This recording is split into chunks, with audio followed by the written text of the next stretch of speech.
Why the Prophet Muhammad couldn't have written the Quran. The Quran is a book over 600 pages long.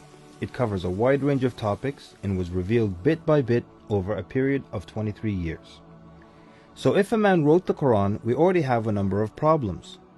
If you're going to write a book like the Quran and claim it's from God, you can't make any mistakes. The book can't contradict itself, and you have to keep it consistent as you add to it over a period of 23 years and keep the message consistent. The grammar and style also have to remain the same. If the Quran is not from God, Muhammad would have to write it himself. That means in the middle of the Arabian desert, with no books around and being illiterate, he would have to know law, civil rights law, criminal law, family law, labor law, military law, personal injury law, real estate law, and tax law. He would have to know history. With little to no Christian presence in Mecca, he would have to know the stories and events in the lives of the prophets before him, the history of past nations, Judeo-Christian religious rulings, and he would have to know it well enough to somehow offer additional information and details not found in those books.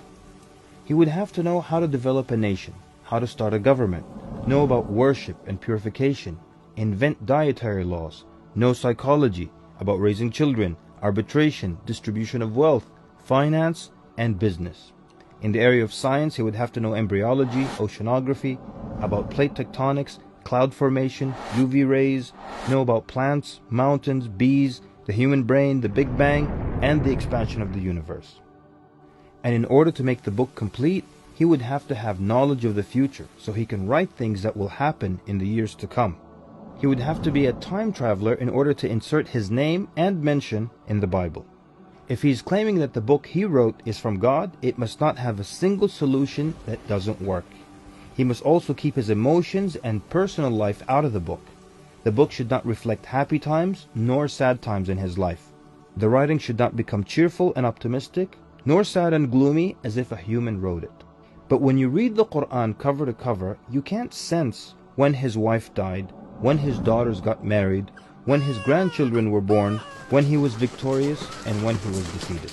To anyone who examines the Quran, it becomes perfectly clear that there is no way a man in the desert 1400 years ago could have written such a book. But what if it were a committee of brilliant minds, a secret society that is in charge of correcting, updating, and rewriting the Quran over the years? Their job would be to make sure that the book appears to be accurate, has no mistakes or contradictions, and to keep updating it to agree with science and the changing world. If that were the case, then there would be other versions of the Quran. Due to edits and improvements, we would have new edited versions and old versions with mistakes. You would be able to detect different writing styles and influences from the different authors.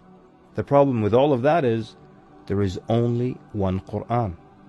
So one man didn't write it, and a committee didn't edit it, so where did it come from? What if clever devils dictated and influenced a man to write the Quran? The question then would be, what kind of devil calls to good behavior, worshipping God, honoring Jesus, giving to the poor, and warns of the devil? Any way you analyze the Quran, you come to a clear conclusion. It could not have been written by a committee, a devil, nor the Prophet Muhammad. Since it's impossible for Muhammad to have written it, then that means he was truthful in that it is from God. If it is from God, that means he was a genuine prophet. And if he's a genuine prophet, then his message should be heeded and obeyed.